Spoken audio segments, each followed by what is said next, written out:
Hello, hello, hello, everyone. All right, so Hello. myself with the amazing Tara, and you can find out more about us in the description above the video or below the video, depending where you're watching. I am very, very excited today because we are going to be uh, learning about a pretty impressive person. I'm just quickly trying to get her name just quick. It is the kind of name that you do not want to spell incorrectly. This woman deserves to have her name spelt correctly. So I'm making sure that I'm doing that.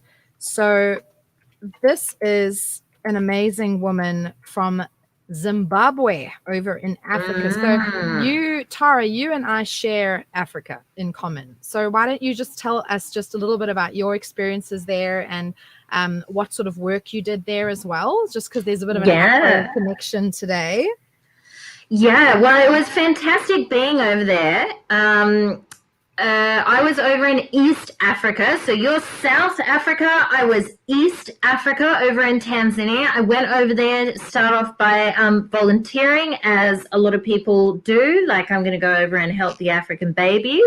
And the whole country ended up helping me a heck of a lot more. It was a beautiful time there. I started off volunteering, and then I fell in love with the place as soon as I arrived. So I was like, shit, I have to stay. I have to stay. And I actually ended up doing, that's where I started my consulting work, consulting different grassroots NGOs on their business development and structure, on their international fundraising efforts, and really helping the leaders and the owners of these organizations stop burning out, because their work is so important. They just couldn't afford to be strung out and burnt out, so they really had to look after themselves more. So that's where my consulting started over there, and through that work I was able to stay in the country for longer. That's where I met my now husband.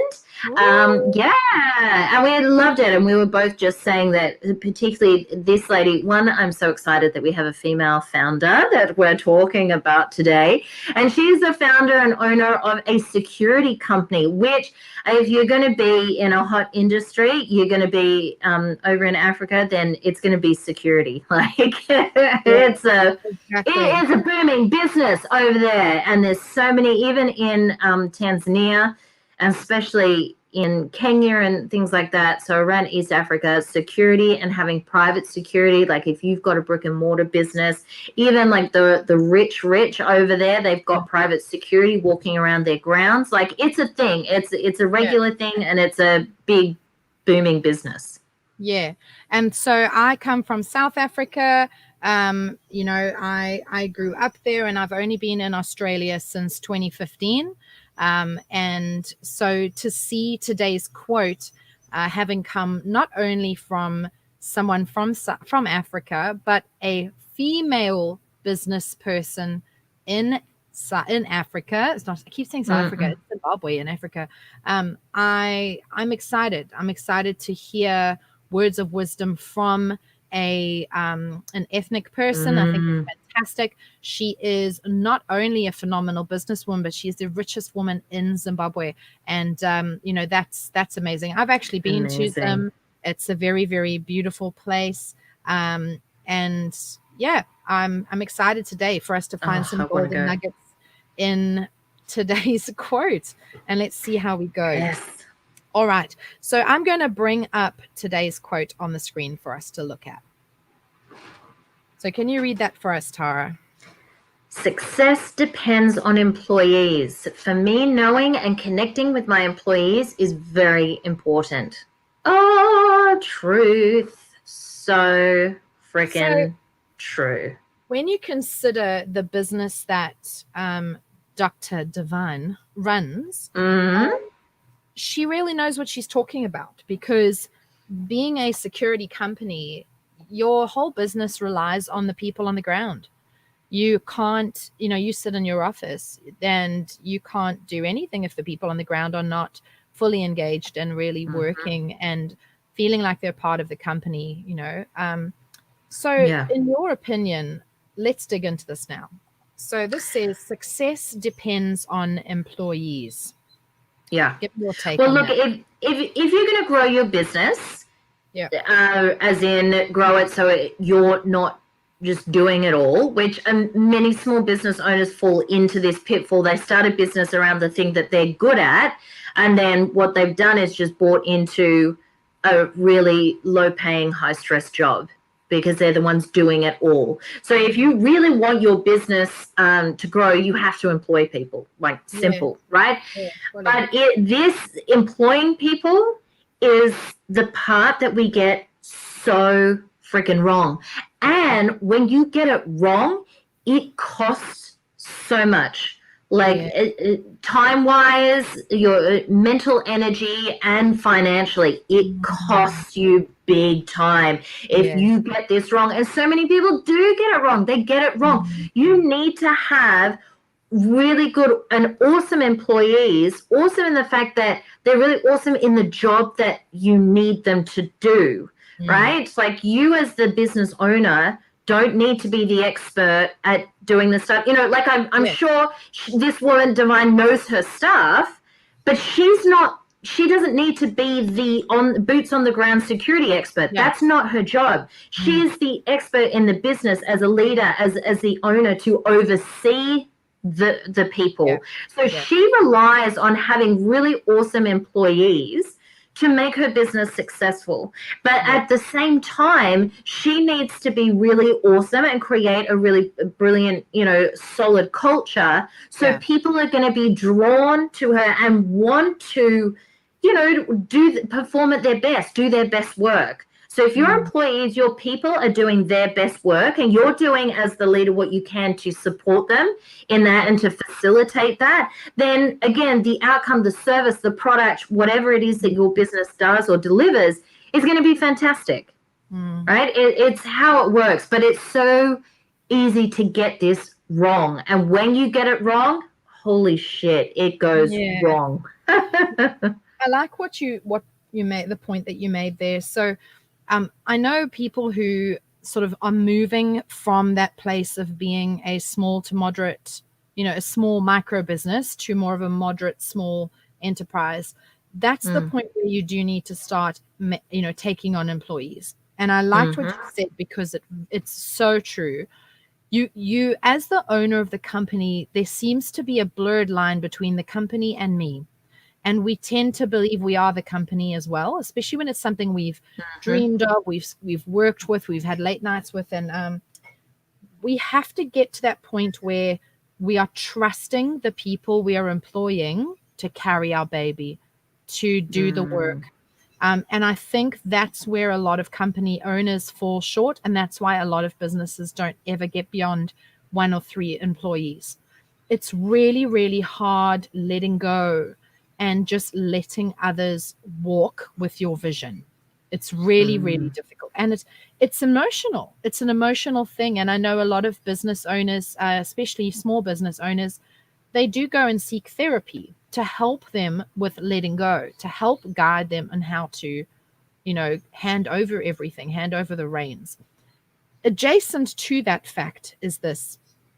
When you get to the point where you are having to hire people, do that properly. Don't hire people that are fun to have drinks with on a Friday night. Hire the person that is right for the job.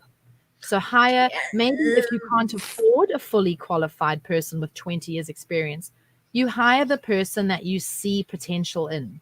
And you need to be able to judge personalities before you do that. If you hire people that are honestly ridiculously lazy, they have criminal aspects to their nature, that you're going to have a really hard time.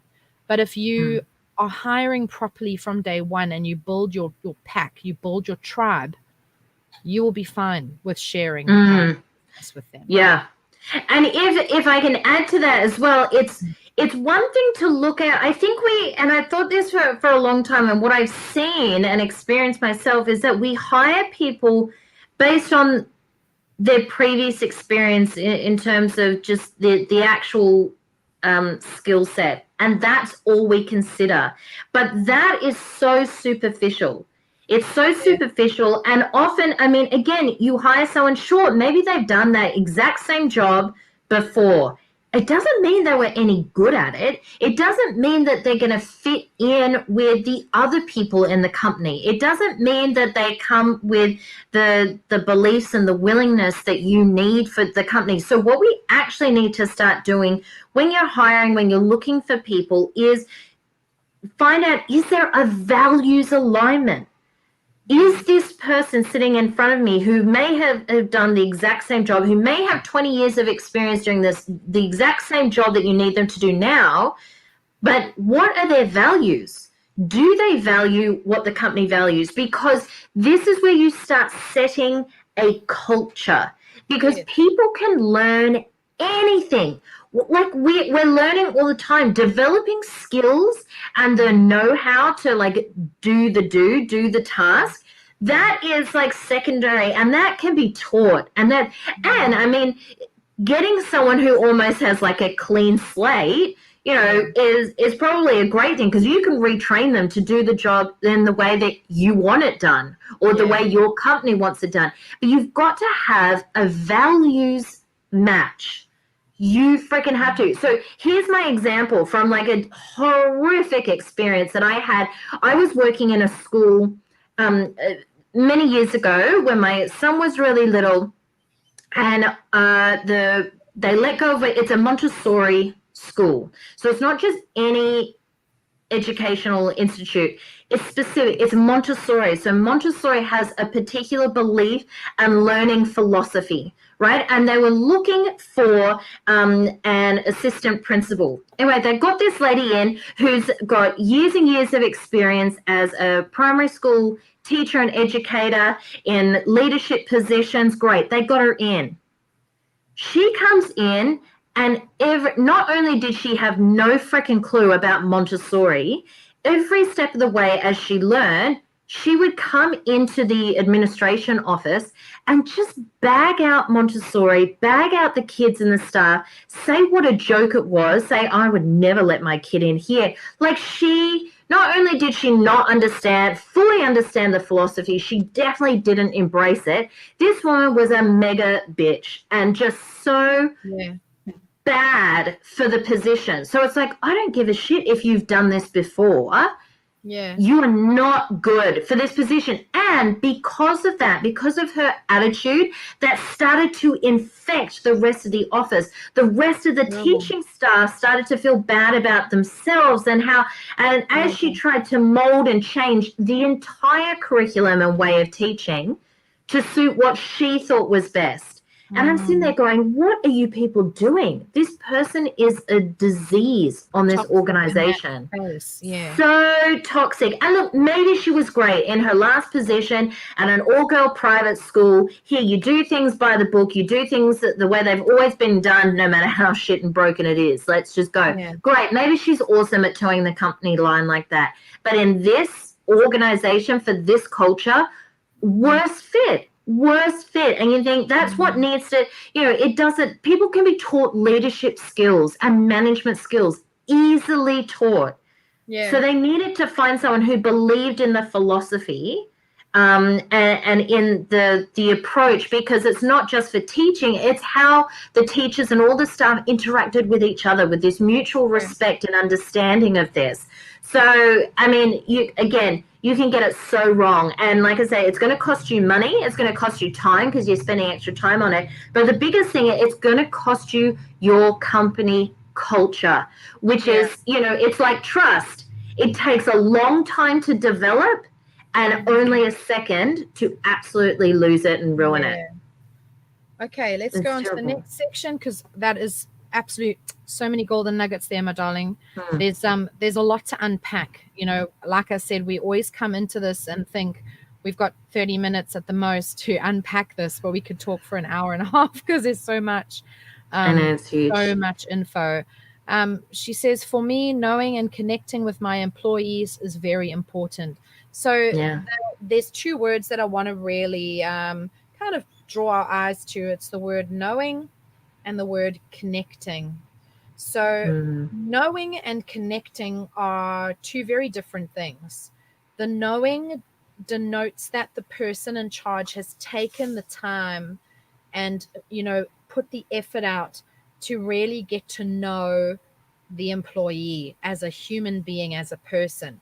So if you are a good employer, you will know what things trigger your employees. You might have one employee that's very sensitive.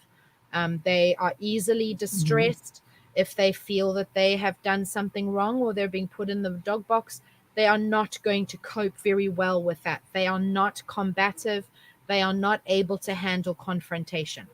Then you'll have another employee and you'll go, all right, this one's a real scrapper. They don't mind if you haul them over the coals. It makes them work harder. So knowing that those people, with the first employee, you will write them a note on a pink notepad with flowers on it. And you'll say, just need to chat. Can we have a cup of coffee together and have lunch together? Need to chat with you about a few things. Knowing that even then they'll still freak out. With the other person, you can just go, hey, stop being a fucking stupid. Can you not do this, this way, just through their door. But both of them will bring their own power to the company, and they'll both have their own areas of expertise. There's no one right employee and one wrong employee. A good employer knows the difference between their employees. That is why I have such an issue with blanket policies, with these group meetings and staff meetings where everyone is just treated the same, and you'll hear people say things like, if you can't keep up, just fuck off, you must buck up, and we're gonna haul you over the coals if you're doing something wrong. How about you take the time to get to know your employees and do what is best for them, because a happy employee will be a beneficial employee. And this person here, Dr. Ndhlukula, she worked that out. She's now the richest woman in Zimbabwe because she took time to know her employees.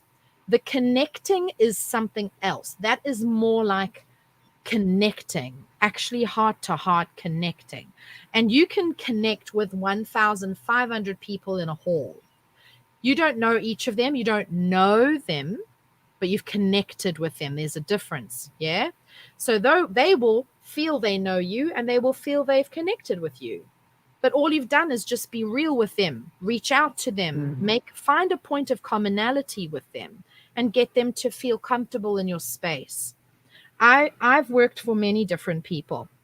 There have been some bosses where I knew I could go and literally fall apart. I could go sit on their couch and lose my shit and cry and be broken. And that boss would just, get behind me, make me tea, ask me what was wrong. There were other bosses, people that are still friends with me on Facebook, where if I went into their office, I was going to come out with emotional scratch marks down my body because I'd be torn strips off for being weak. The difference is those nice people, I've continued to work with them over the years. We've both brought each other, and all of us have brought each other quite a bit of money. The nasty bosses, I just like a post every now and then on Facebook. There's been no financial transactions. There's been no work connections, no nothing, because I knew there was no connection. So yeah, I love that. That's a whole subject matter. Yeah, absolutely. And I appreciate, I didn't think of it that way, but I really appreciate the distinction there, because you're right. I mean, to just know is one thing and to just connect is one thing, but to know and connect, that is almost like the deepest of deep levels. Yeah. And then that's what then inspires and sparks empathy both ways as well, because you're both jobs, being the boss, being the leader, and being an employee, they all have their challenges. Yeah. Different challenges, but they're both challenges. And so to have empathy for one, like with your partner or with friends, and you've just had one of those days and you come in and you don't mean to, but you snap. Sometimes you do. And so to have empathy and to have an employee go, okay, the boss just snapped. I know them. I've connected with them. We know each other. I know this means something's up. Yep. So I can be there to support. And then vice versa, when an employee comes in and you kind of go, today it's like, as the boss, you're looking at them. And I had this with staff in my previous business, and you go, yeah, I know them, something's off. Yeah. And there's a really strong level of trust between us because we've connected, we know each other. So I know I can go up and go, hey, that was really shit what you just did. What's up?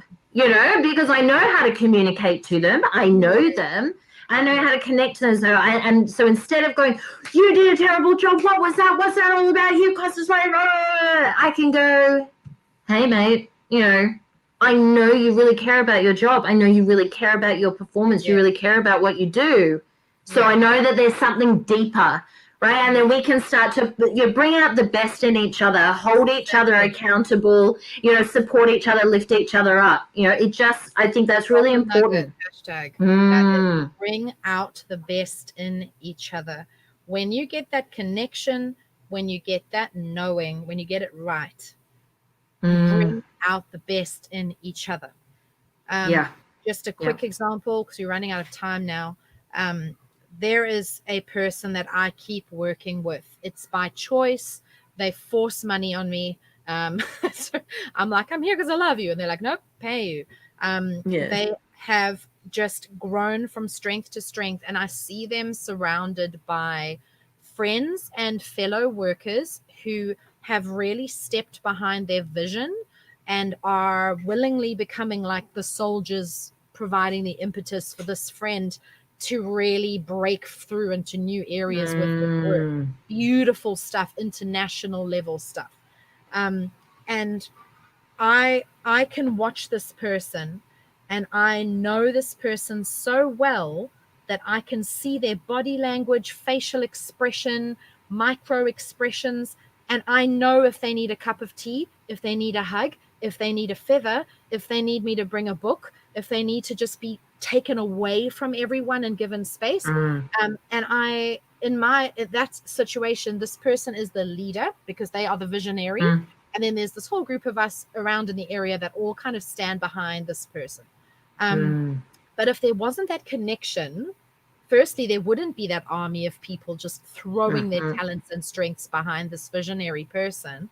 But I wouldn't feel comfortable enough to go help when they really need it. They also scan the group of people and they'll say, hey, you need to go home. You're tired. Or you're not well. Or would you like some soup? Would you like some lunch? I've made you something. Here's a blankie. Do you need a snuggle?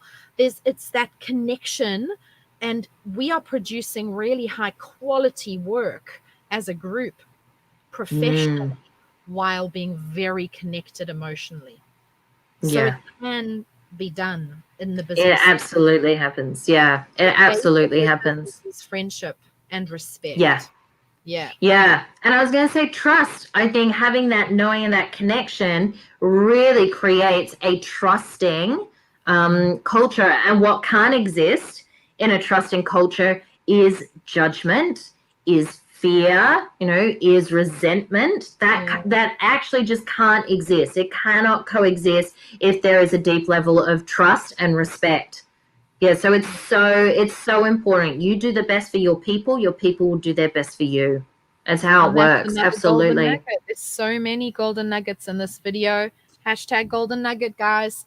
So we are going to go now. Hopefully, I wanted to just do one last thing before I go. I wanted to actually show you this very, very talented, amazing person that we have enjoyed their words of wisdom today. So I'm going to show you quickly. Dr. Divine.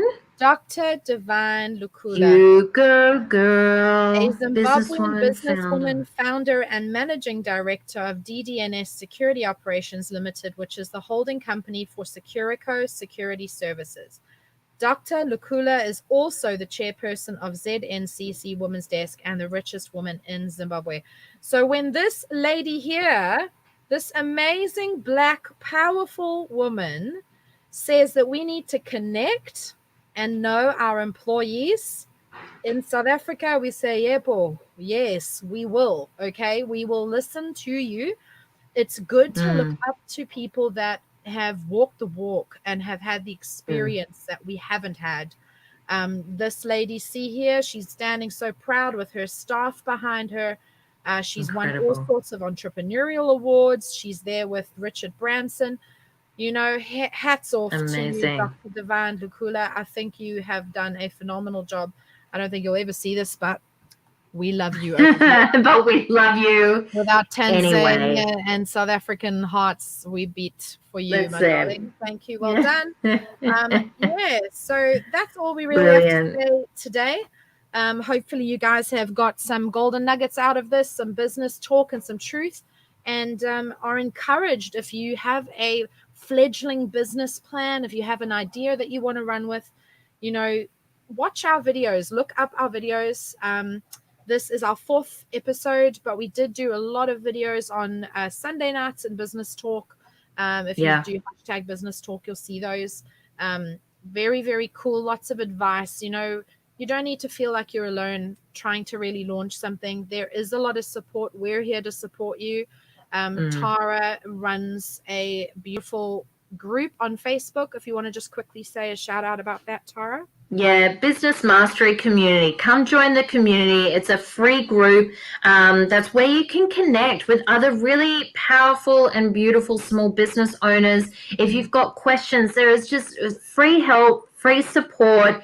It's wonderful. There's some really awesome collaborations. A lot of my podcast guests are in the group. So these brilliant experts in different fields of business are there as well. And they have said they're totally available. I'm talking experts. You've got financial planners. You've got marketing and SEO people. You've got sales people. Like, you've got some really awesome and smart people in the group that you can just tap into. They're always willing to answer questions and offer their support. So it's a cool place to be. Yeah, so have a look into that. Links are in the description. So if you haven't caught that now, please just have a look. They're all live links. Just click on them and go explore. Tara is a wealth of knowledge, like walking in human form, and she's building up an amazing tribe of people around her that have so much knowledge that you can really connect with. Okay. All right, guys, we just have one shout out here quickly. Jason Martin said, hi, Sandy and Tara. Hello, Jason. You're such a Hey, Jason, buddy. You're always watching our shows and so supportive. So thank you, Jace. Have an amazing week. All right, guys. Thank you and take care.